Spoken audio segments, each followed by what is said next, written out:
Good evening. Welcome to Insights. Tonight's Insight show is part 2 of Winter Soldier. Video taken down in Washington, the testimony of Iraq vets recently back from Iraq, telling you the true story, what's really going on in Iraq from the people on the ground. Again, my guest, Smedley Butler coordinator, Nate Goldscheid. Nate, what was the purpose of Winter Soldier? Well, the purpose was to bring these stories of these veterans to light. They've not been told in the past. You don't really, occasionally you'll hear something in the paper about what's really going on, but these were people who had stories to tell about the brutalization of people in Iraq, what's going on, civilians being randomly fired on, their own stories. So that the purpose of this was for them to give testimony, for them to testify as to what's happening and let the American public know. Now, unfortunately, it wasn't widely covered by the mainstream corporate media. It's your show and other Democracy Now! And other shows do cover it, but that was the purpose of it. Nate, the historic event as Winter Soldier 1 was, that you can see at the art museums at times, but I didn't get a chance to go. I regret that. You were there for the entire event. What personally did you feel when you were there? Well, it was a very, very emotional experience because at times we cried. There was some testimony that just left you in tears. When you hear somebody say, well, you know, about how they tried to kill themselves after they got back and then were thrown out of the army and can't get their GI benefits, it breaks your heart. And then that person says, well, I'm a pizza delivery boy now because it's the only job I can get where I can call and say, I'm at the VA, I'm running late, I can't come into work. Stuff like that just really it wrenches you, you know, and then when you hear about a family that you'll hear, the Lucys, who talked about how their son killed himself. It's very, very emotional, and it's very difficult to hear, and yet these are stories that need to be heard. The war is sanitized. It's behind a curtain. Nobody wants to think about these things, but we need to hear about it. I agree. The comparisons I said before with Winter Soldier 1 and editing and, you know, spending hours in the studio, I was just seeing these young faces, like I saw those young faces back from Vietnam, friends of mine, Scott Kumail, what have you, and some of the same testimony about carrying the baggage around with them that they've accumulated while the time that they spent in Iraq is now with them, that they carry around for the rest of their lives. I saw also I wanted to get in was, before we close out here, was the taxi cabs were all targeted. Anything that had white and orange was to be considered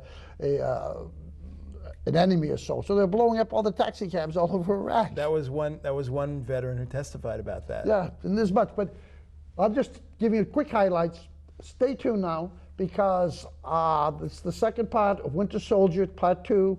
And well worth watching, and to get what from the guys on the ground just back from Iraq, what's really happening in Iraq, not what's sanitized by your corporate media, which they say, and recently Phil Donahue says it's all business. We're taking care of making money. Thank you for watching Insights. Hope you get another insight into what's happening in Iraq. Thank you, good night, and good luck.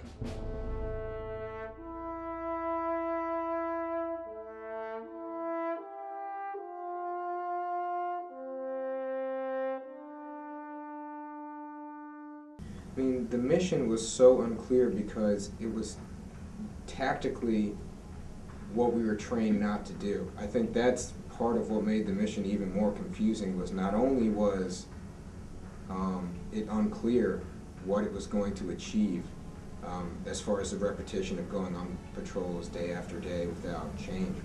That's not a mission, that's a pattern, that's a habit. A mission is specific with a goal and achieves tangible things, and we were not told of one tangible thing that this would be benefiting our people for. The reasons for the Iraq War have changed greatly since the war started 5 years ago, and if you're going to keep continuing to believe these things that are obviously not the truth. I mean, we broke it, we bought it. We're buying it with American lives. I mean, what do you think the purchase price is for that damage? There is no forgiveness in my book for someone who sits here in America and orders Americans into battle to die and makes money off of it and profits hand and fist and lies through their teeth to keep it going. I mean, at some point it becomes enough. My name is Sergeant Christopher Sean Goldsmith, and what I'm here to talk to you about today is prisoners of war. And these are prisoners that most of America does not know about. I'd like to say the following names: Staff Sergeant Keith Matthew Maupin, Specialist Alex Jimenez, and Private Byron Foudy. Those are who the DOD has listed on their website as the confirmed captured prisoners of war. What the DOD does not list on their website is the countless names of soldiers and Marines and other service members who are victims of what they call stop loss. Stop loss was enacted by Congress to be used by the military in a time of war, a time of national emergency, to ensure the combat readiness of the military.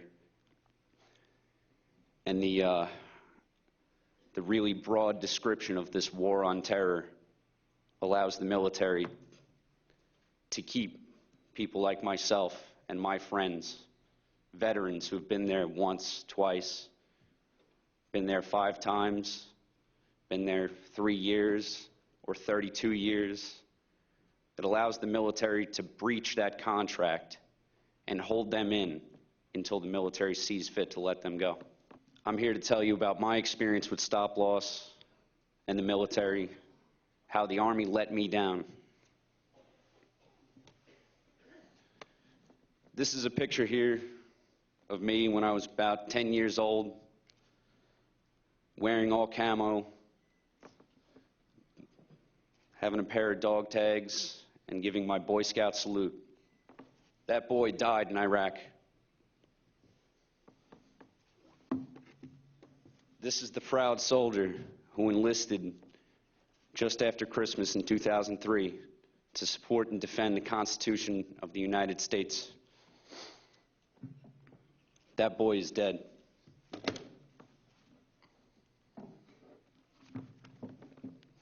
I'm from Belmore, a town in Long Island, New York, 20 minutes out of Manhattan. I could see the smoke when the towers fell on September 11th.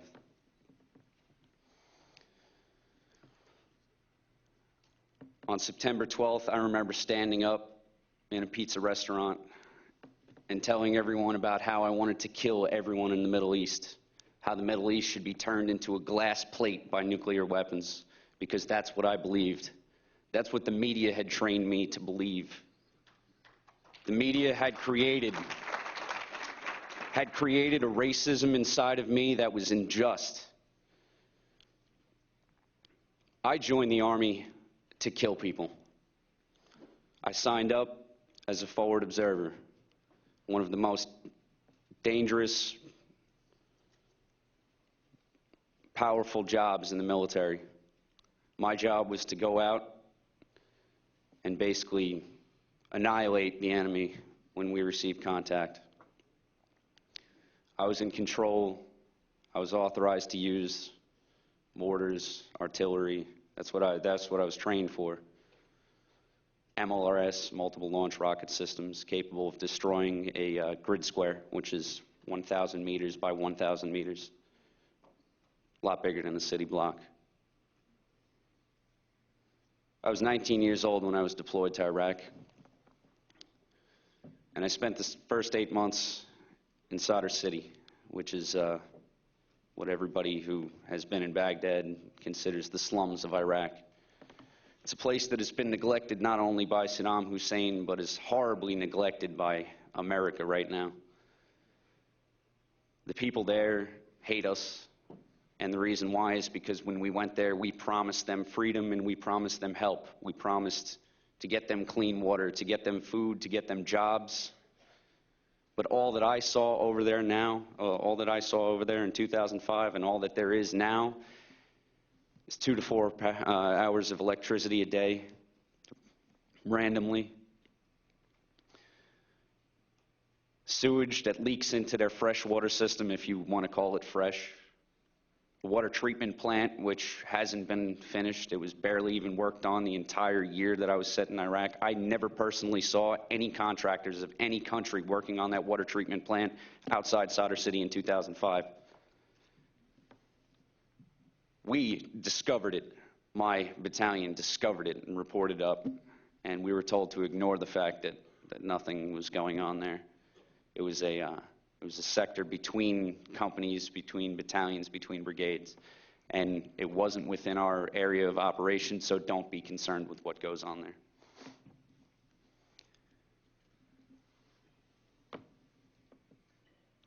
After going to Iraq, I quickly learned that it wasn't at all like I thought it was going to be.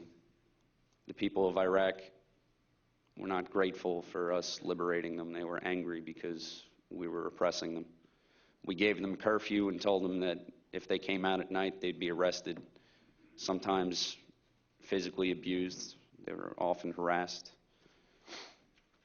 And these would be people who were driving their pregnant wife to the hospital. They'd be rushing them to the hospital, and we would stop them and search their car regardless of the fact that their wife was in labor. That happened on multiple occasions. That wasn't a one-time occurrence. That wasn't just my platoon. That wasn't just my company. That was my entire battalion, all throughout Sadr City, and I'm sure it happened throughout the rest of Iraq. Imagine living in a place where it gets up to 150 degrees. You don't want to go out during the day. You want to stay in the shade. And at night, American soldiers are rolling around your streets telling you that you can't go outside and you can't talk to your friends, you can't enjoy yourself. You can't gather outside the coffee house or the chai shop, because if you go out past dark, you're committing a crime. So essentially, during the summer months, Sadr City was a prison. 3.2 million people in Sadr City were prisoners of war.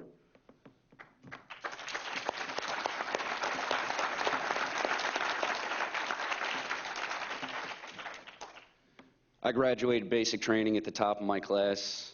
I graduated Warriors Leaders course, which is the new Platoon Leadership Development course, an NCO course, non-commissioned officers course, with a 94% grade point average. I was on the commandant's list. I received a memoration of commendation from Command Sergeant Major Commandant Mitty A. Smith for scoring a 315 in my physical fitness test. I was a great soldier once upon a time, and now I stand here to fight for my brothers more than I ever could while I wore a uniform.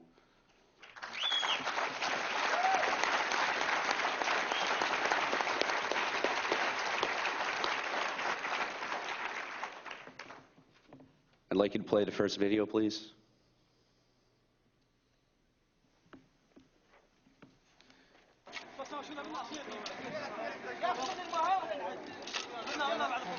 What you see here is civilian Iraqis exhuming the bodies of murdered and tortured Iraqis.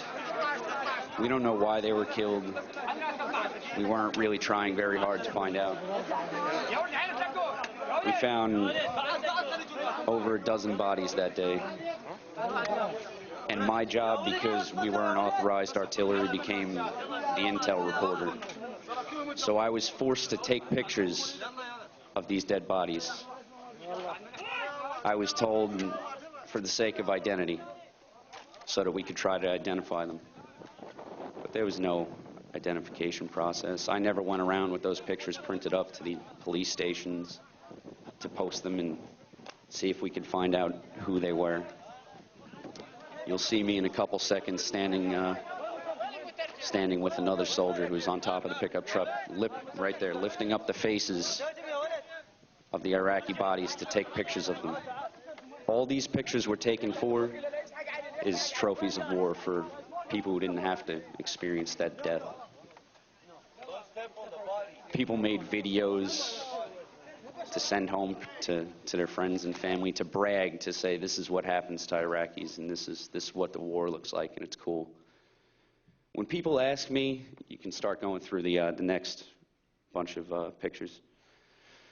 When people ask me, hey man, you want to go see Saw 4 or whatever's out? I tell them no, because this is what I see when I watch those movies, and I can't bear to be reminded of that.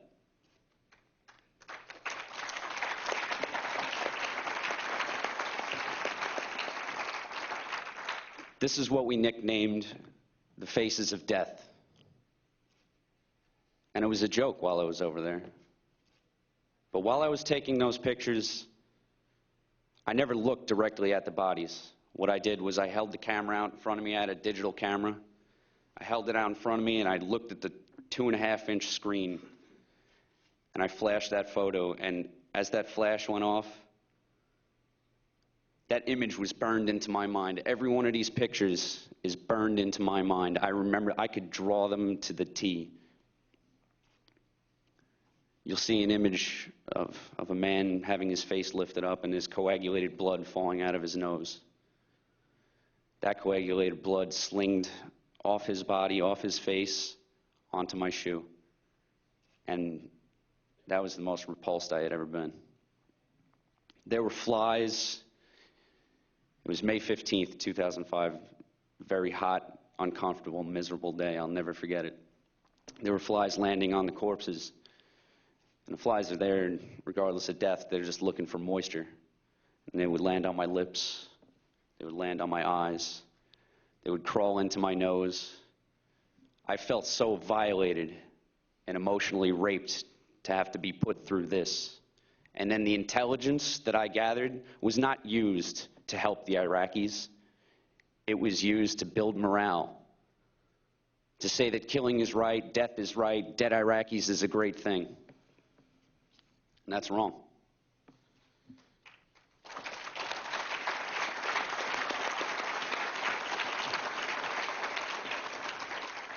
If you could go through those slides a little quicker and get to the last one in particular, please.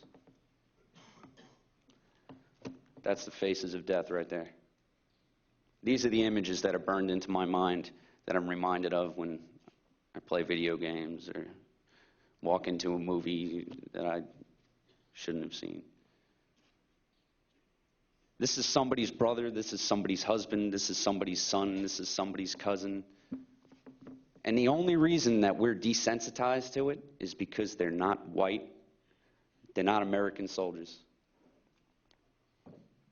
That right there is the man who bled on my foot.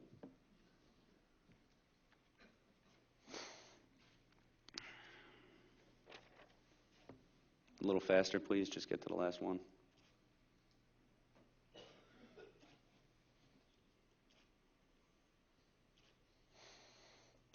That right there. Flip back to that last one. That right there, I specifically asked my command, and it was radioed up. I said, this man is missing his face. There is no skin left on his head. And they said, take the picture anyway. Not to identify him. Whoever was on the other end of the radio just wanted to see the picture. And now, because of that person, I'm left with that image.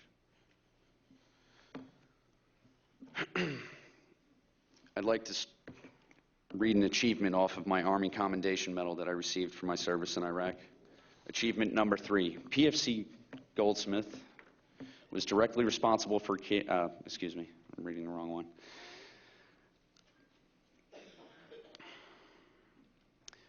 While on patrol of Alpha Company's AOR in Sadr City, the platoon was called upon to reinforce Iraqi Army battalion in Sector 48. PFC Goldsmith's initiative and timely placement of his weapon system at a key intersection helped ensure the effective blocking of Sector 48. This allowed the Iraqi Army battalion to fix and destroy enemy insurgents in the area without any insurgents escaping the objective. I'd like to tell you exactly what happened that day. Yeah, what you heard was true. Well, what they left out is that I was standing in a three-man position by a truck, a Humvee, in an alleyway with my platoon sergeant. My platoon sergeant claimed that he saw an insurgent and fired upon that man. He was wearing all black, and it is unknown if he got hit, if he was killed, wounded. And because of that, because of the highest enlisted ranking man in my unit, or in my platoon, was able to fire his weapon, I knew that it was game on, and that I could get away with anything. There was a little boy on an alleyway to my left, on top of a building, a little boy who hated American soldiers, and he was holding up a stick as if to mock having an AK-47, and he was pointing it at me, pretending to shoot. I trained my weapon on him. I positively identified my target. I trained my weapon on him and thought for a couple minutes, I hate these Iraqis. I hate these kids who throw rocks and bricks at me. This is my chance. I can kill this kid just to take one out of the couple million of them out. It took me a lot of thinking to not pull that trigger that day. I could have killed a 6-year-old boy. I could have killed someone's son, but I didn't. But I was put in that position. I was put in that position by the United States occupation of Iraq and the media creating this hatred for Iraqis. When I came home from Iraq, all I did was drink. I'm a severe alcoholic, and so was just about everybody who lived in the barracks with me. We used to go out every Friday, Saturday night, and I would have a 1.75 liter bottle of vodka, and I'd just about finish it. And I blacked out every time. That was my goal. I wanted to black out. I was self-medicating because we were told that if we were to seek mental health, we would be locked away and that our careers would not advance. If I admitted that I had severe chronic depression, if I thought I had PTSD or anything like that, my career could have been ruined.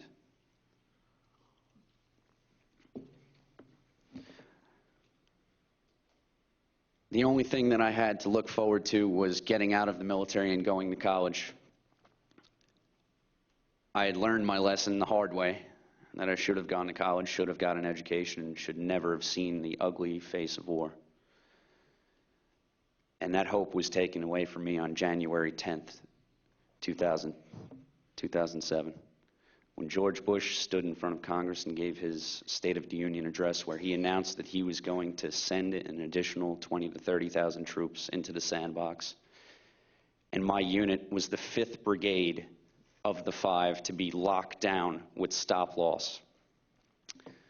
No one could leave to re-enlist, to go somewhere else to avoid the deployment. No one could escape the military. People who were ready to retire, set to retire 2 months from then, were locked into an 18-month deployment under some of the worst conditions since the initial invasion. Those 20,000 to 30,000 troops that Bush sent over didn't have homes waiting for them. They slept in the dirt. They slept in metal connexes. They slept in houses that had been abandoned. They slept in what they called Al-Qaeda training camps, which is something I want to mention. When I was over there in 2005, I didn't see Al-Qaeda. Al-Qaeda wasn't there. DOD says different. They weren't there. Al-Qaeda had no connections to Saddam Hussein. I invite everyone in the military, everyone who has been in the military, everyone who is thinking of joining the military to read this book, Hubris, the Inside Story of Spin, Scandal, and the Selling of the Iraq War, by Michael Isikoff and David Korn. I'm not going to go too deep into that, but read it for yourself and find your own truth. So from the time that I found out that I was stop-lost, I went from the happiest I had ever been in my life, because I felt this sense of relief that I was going to be released from this prison that was called the Army, to the most depressed, sharpest, most anguishing downward spiral that I ever could imagine anyone going through. I was set to deploy the same week that I was set to get out of the Army according to my contract, and that was in May of 2007. The day before I deployed,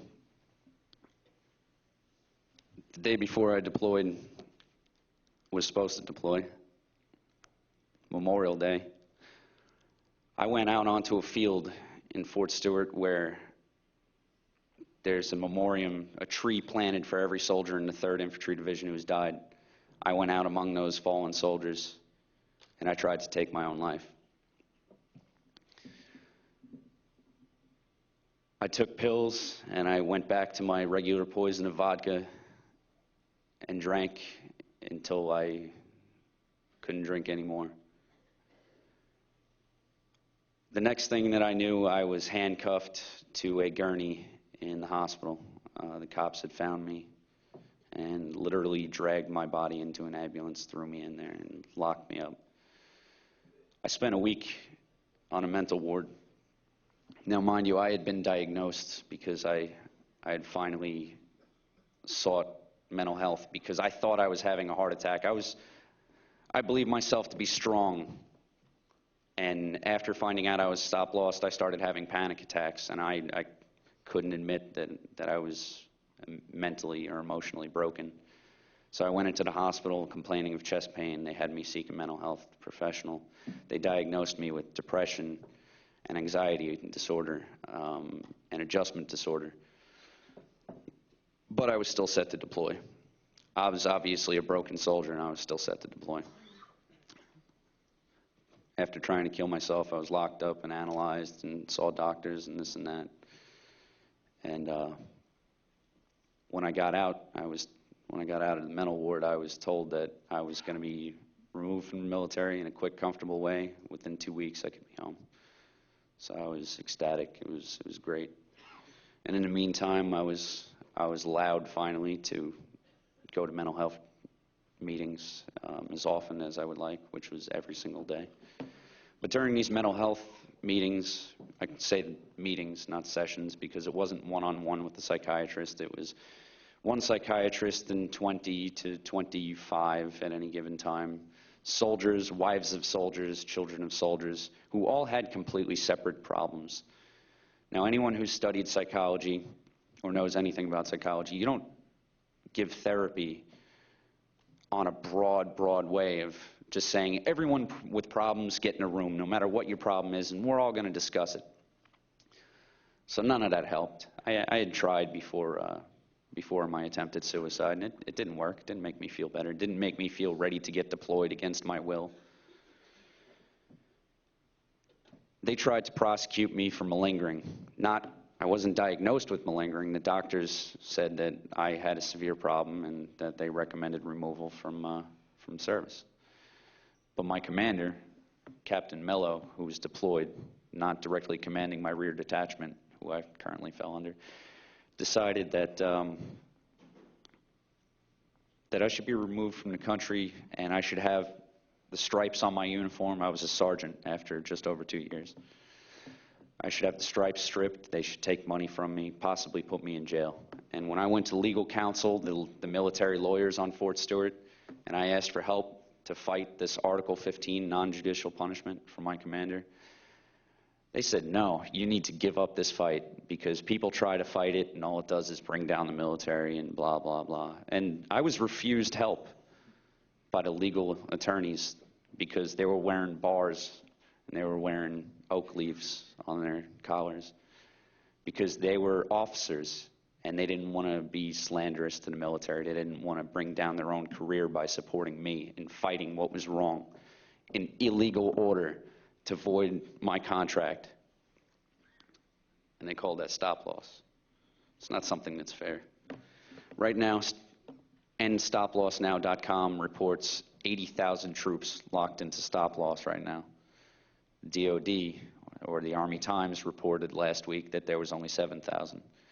Now, the reason why I think this is a very low number is because you're faced with the option, if you know that you're going to fall under stop loss and your contract is going to be extended, you say, well, hell, I may as well just re-enlist, so at least I get a bonus.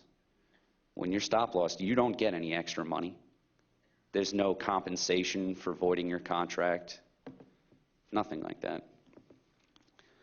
I was eventually removed from the military on one of the happiest days of my life, August 16th of 2007, on a general discharge. My DD-214, the paperwork which states my every accomplishment of my military service, says in nice big bold letters, misconduct, serious offense. I committed a serious offense by trying to kill myself because I was so damaged by the occupation in Iraq. It was misconduct for me not to get on the flight while I was chained or handcuffed to a bed in the hospital.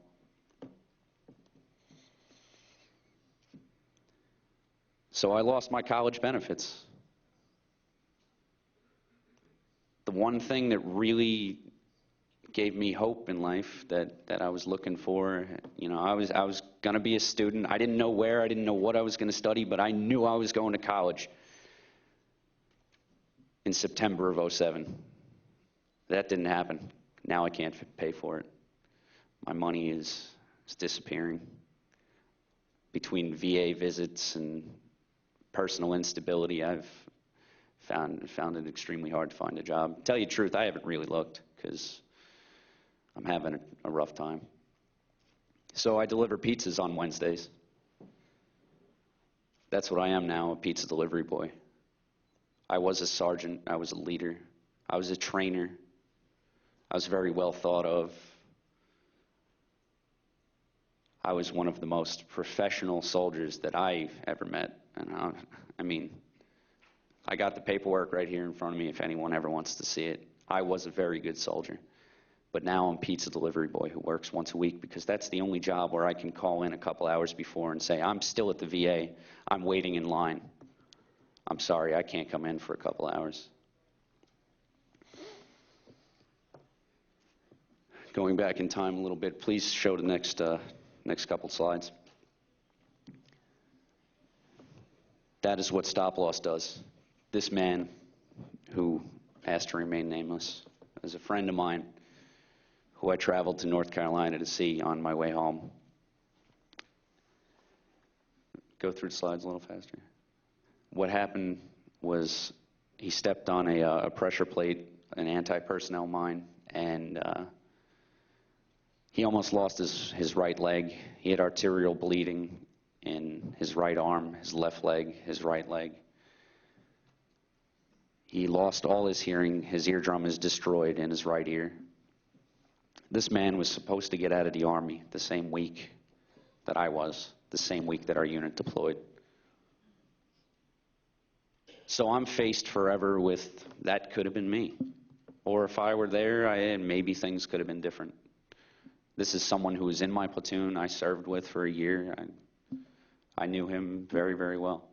When I came into the hospital and I was feeling guilty about killing myself or trying to kill myself, what this man said to me as soon as I walked in the room was not, hey, how you doing? Not, dude, you're a bad person for not coming over there with us or whatever. He looked at me with an intense look in his eyes and he said, dude, you're not going over there, right? And that filled my heart with something that no one else could have done. He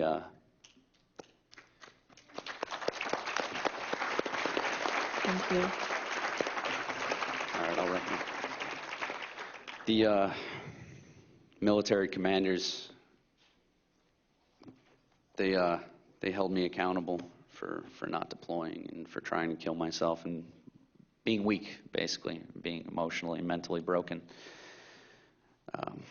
Major Wesner, Captain Mello, Lieutenant Colonel Agee, First Sergeant Titu, and Sergeant Major Altman, I have one message for you, and that is something that is internationally understood across the world, and that's this: peace.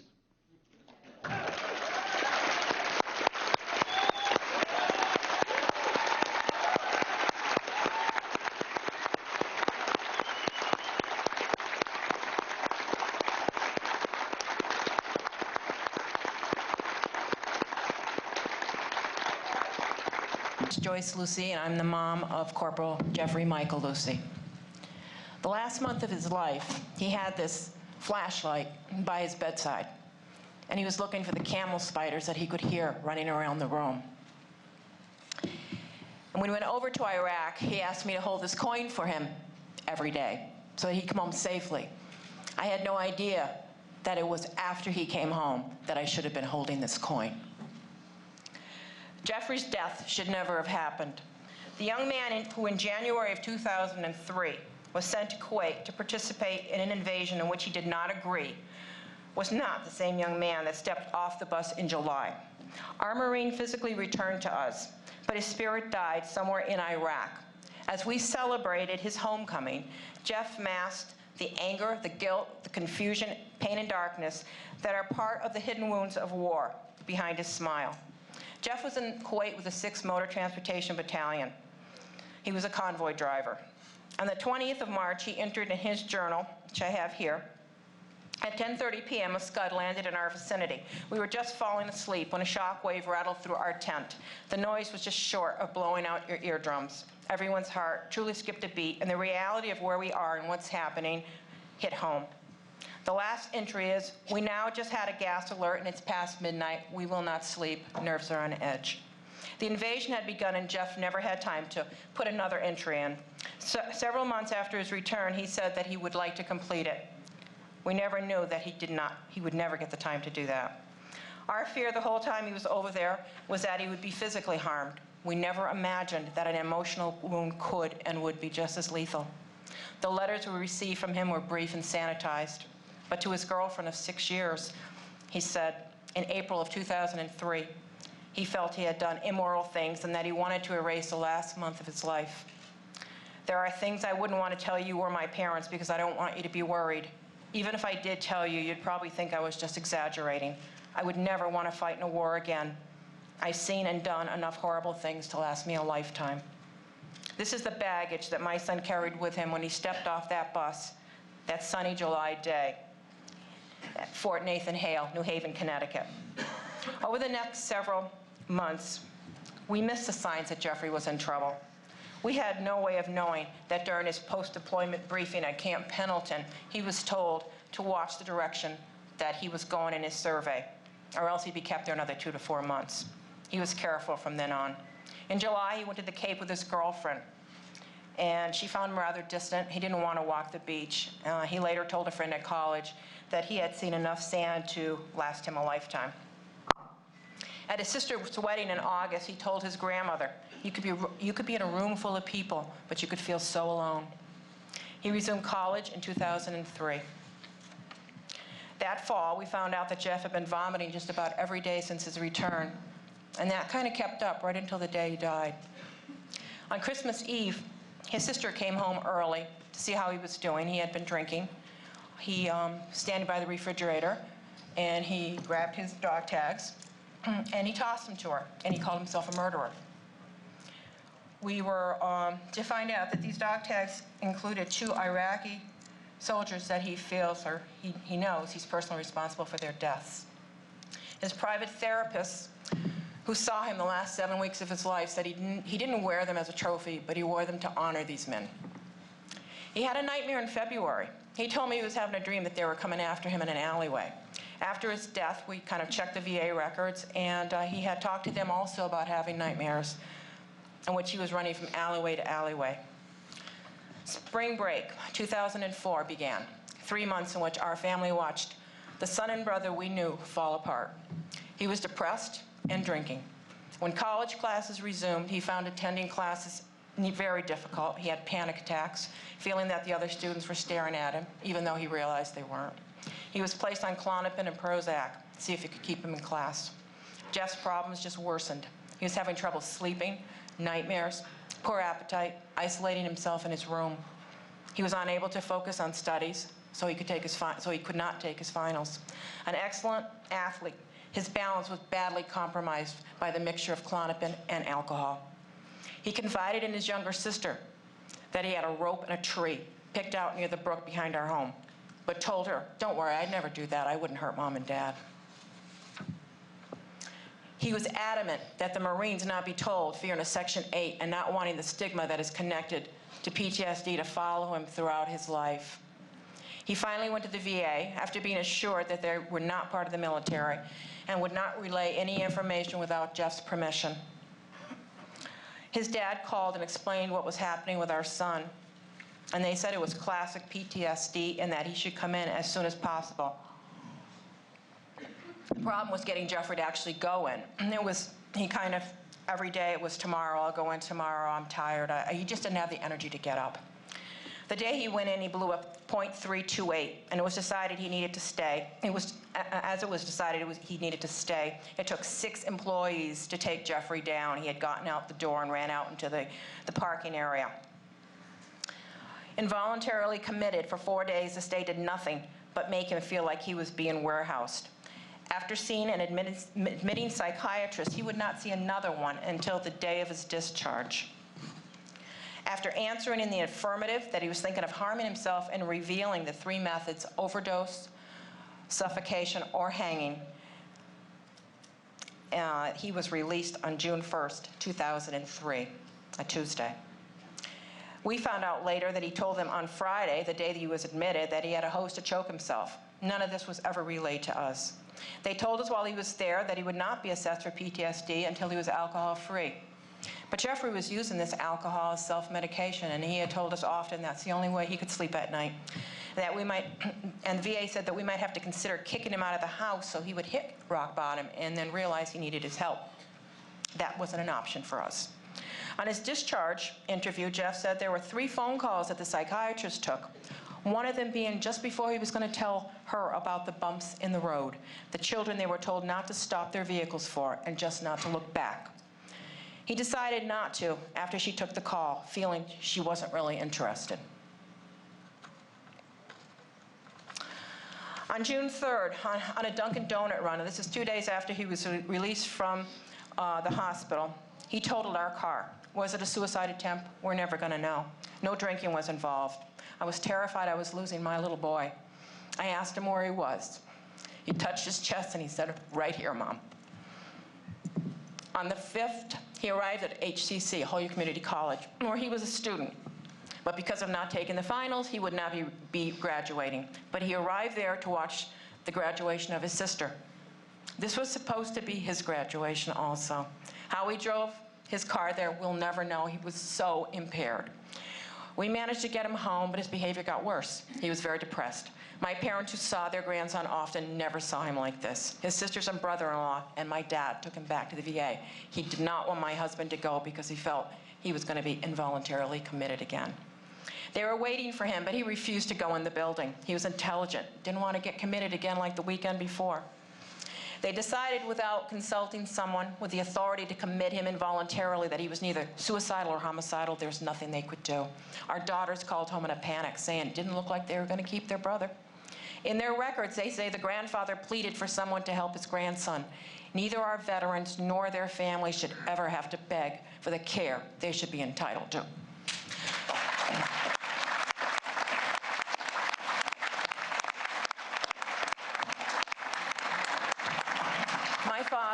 My father lost his only brother in World War II. He was 22 years old. He was now watching his only grandson self-destructing at 23 because of another war. Kevin and I went through the rooms when we knew Jeff was coming back. We took his knives, bottles, anything we felt he could harm himself with, a dog leash. I took a step stool, anything that I thought could trigger something in his mind. His car was disabled not only to protect himself, but to protect others from Jeffrey. Kevin called the civilian authorities. They said, we can't touch him, he's drinking. My child was struggling to survive, and we didn't know who to turn to. There was no follow-up call from the VA, no outreach, though they knew he was in crisis. We had no guidance. What to say to him, how to handle his situation. You hear a lot about supporting our troops, but I'll tell you, we felt isolated, abandoned, and alone. While the rest of the country lived on, going to Disney World, shopping, living their daily lives, our days consisted of constant fear, apprehension, helplessness, while we watched this young man being consumed by this cancer that ravaged his soul. I sat on the deck with this person who was impersonating my son and listened to him while he recounted bits and pieces of his time in Iraq. Then he would grind his fist into his hand and he'd say, "You could never understand." On Friday, June 11th, around midnight, my daughter got a call from a girl down the street. She asked me, "Where's your son?" And I said, "Debs, he's in his room, he's sleeping." Well, apparently not. He had climbed out the window and gotten into this girl's car. He wanted some beer. This girl who had known Jeffrey all her life was a little bit scared of him. When I saw him get out of the car, I froze. Jeff was dressed in his camis with 2 K-bars, a modified pellet gun, which the police wouldn't know, and carrying a six-pack. He had just wanted that beer. There was a sad smile on his face like a lost soul. When I told him how concerned I was about him, he said, "Don't worry, Mom. No matter what I do, I always come back." So later that evening, we had decided that we were going to try to go out because he had become reclusive in the house. We were going to try to go out for a steak dinner the following night. At about 11:30, 11:45, Jeffrey asked me for the second time within the past 10 days if he could just sit in my lap and I could rock him for a while. And we did. We sat there for about 45 minutes and I was rocking Jeff and we were in total silence. As his private therapist that we had hired said, it was his last harbor and his last place of refuge. The next day I came home. It was about 7:15. I held Jeff one last time as I lowered his body from the rafters and took the hose from around his neck. Todd, and I served with the 716th MP Battalion in the 101st Airborne. I was deployed to Iraq in April of 2003 and returned home in April of 2004. For the first 6 months of my deployment, I served as a driver for a security vehicle for my command sergeant major and my lieutenant colonel. And for the last 6 months I was put back in a line platoon with the 194th MP Company. Our mission was in part to run a jail in Karbala, not for enemy prisoners of war, but just for the general population prison. These prisoners would be brought into by the Iraqi police, and then we were to show them through the processing and how we do things in America. We weren't in charge necessarily of enemy prisoners of war, but on the night of October 17th in 2003, 6 people were brought in by the Iraqi police who claimed that these 6 were participants in the actions the night prior. Therefore, they were enemy prisoners of war due to coalition standards. When these people were brought in, they appeared to be beaten already badly. They were lined up on the concrete wall, and we told them to interlace their fingers, which is a form of control, because you can grab your middle finger and your index finger and squeeze them together, and it's quite painful. Interlace their fingers, place their foreheads on the concrete wall, cross your ankles, and put your hands on top of your head so we can search you and process you in.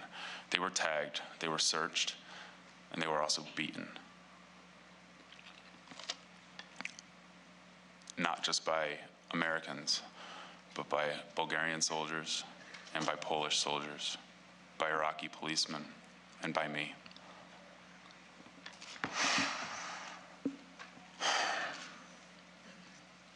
I grabbed the man by the jaw and I looked him in the eye, and I slammed his head up against the wall. And I looked him again in the eye and said, "You must have been the one that killed Grilly." And then he fell, I kicked him. An Iraqi policeman, probably the size of the biggest security man here, with hands to match the size of a Kodiak, hit a guy in the side of the head like about 6 times, and I thought to myself, I'm looking at him and I laughed. I'm like, yeah, these guys are getting what they deserve.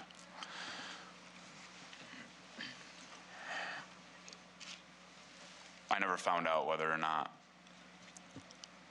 this all took place also in the presence of a lieutenant, my lieutenant, within earshot of many NCOs. I never found out what happened to these people, these 6 prisoners. I don't know where they went. I don't know anything about that. And I'm up here today to speak on behalf of all the people who haven't returned home, who can't speak. This isn't just some isolated incident. This happened in the presence of NCOs, commissioned officers, and coalition forces, not only as participants, but also as witnesses.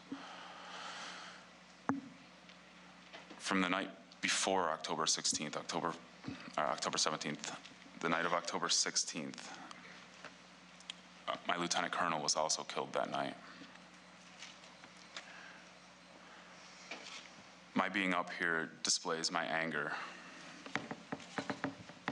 both on multiple levels, by the Americans' behavior overseas, by our president's continuous rhetoric about Iraq being a success, about this country's citizens and apathy to this occupation. And this is why I'm here today as well. These events happen in our name, and each and every single one of you are responsible for this as well. I am very sorry for my actions, and I can't take back what I did. I ask the forgiveness of the people of Iraq and of my country, and I will not enable this any further. General Petraeus, you may not remember me, but you once led me. You're no longer a leader of men. You've exploited your troops for your own gain and have become just another cheerleader for this occupation policy that is destroying America.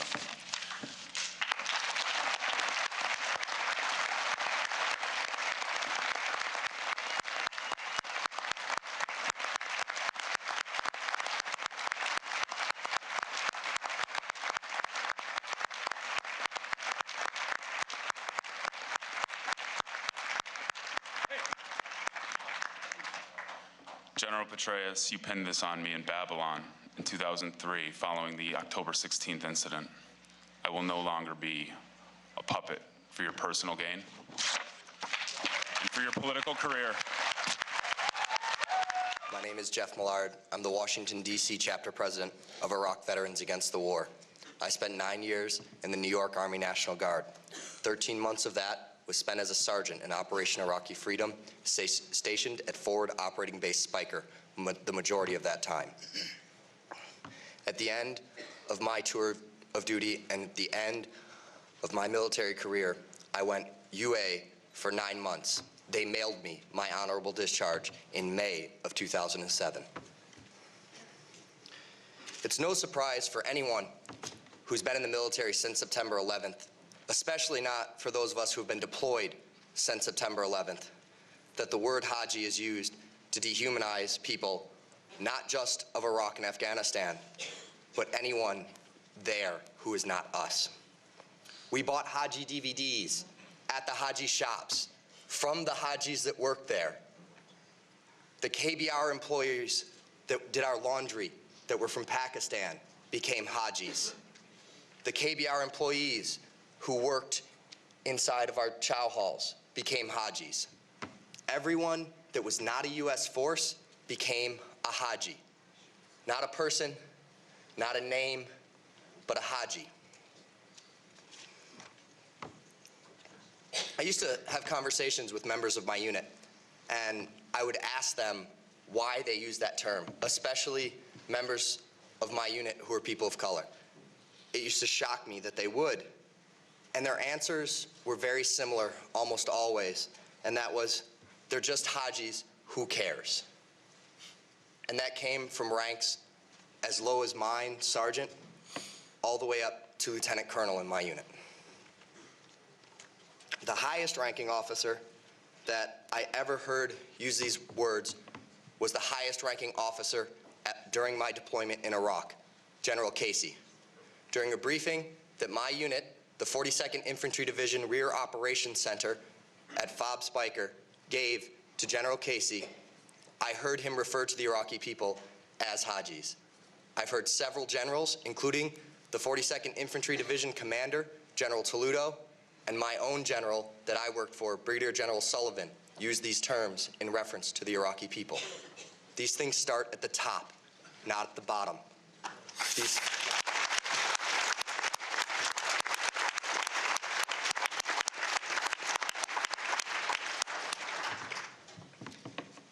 I have one story that I want to share with you. One of the most horrifying experiences of my tour that still stays with me was during a briefing that I gave. It was actually in the early summer of 2005. For those who've deployed to Iraq or Afghanistan, we know that a year becomes a month becomes a day, and a day becomes a second that repeats over and over and over again, not just for your tour, but the rest of your life. So I wish I could name the exact date, but unfortunately, that day has become a second that is repeated and repeated and repeated. But on a day in the early summer of 2005, in the area of operation of the 42nd Infantry Division, there was a traffic control point shooting. Traffic control point shootings are rather common in Iraq. They happen on a near or daily basis. What happened was a vehicle was driving very quickly towards a traffic control point. A young machine gunner made the split-second decision that that vehicle was a threat, and in less than a minute, put 200 rounds from his .50 caliber machine gun into that vehicle. That day, he killed a mother, a father, and 2 children. The boy was age 4, and the daughter was age 3. Now, I was in the briefing that evening when it was briefed to the general. And after the officer in charge briefed it to the general in a very calm manner, Colonel Rochelle of the 42nd Infantry Division, DISCOM commander, turned in his chair to the entire division-level staff, and he said, and I quote, "If these Hajis learned to drive, this wouldn't happen." I looked around the TOC at the other officers, at the other enlisted men, mostly higher enlisted. As a sergeant, I think I was the lowest ranking person in that room. And I didn't see one dissenting body language, one disagreeing head nod.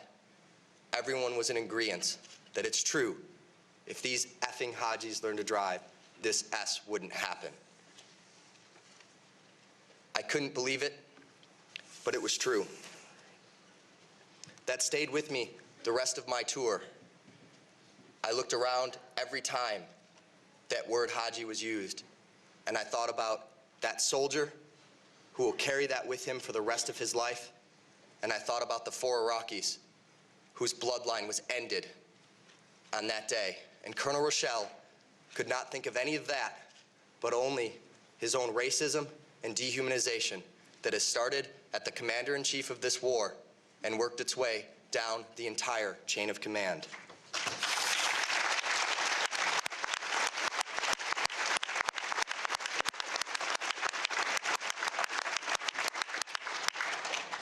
I would like to thank my fellow panelists and everyone who has testified and offered testimony that will not be heard publicly for Winter Soldier, Iraq and Afghanistan eyewitness accounts of the occupation. It has been the utmost honor, more honor than I ever gained from putting on a uniform, to sit up here with the greatest patriots of American history. Thank you. I am a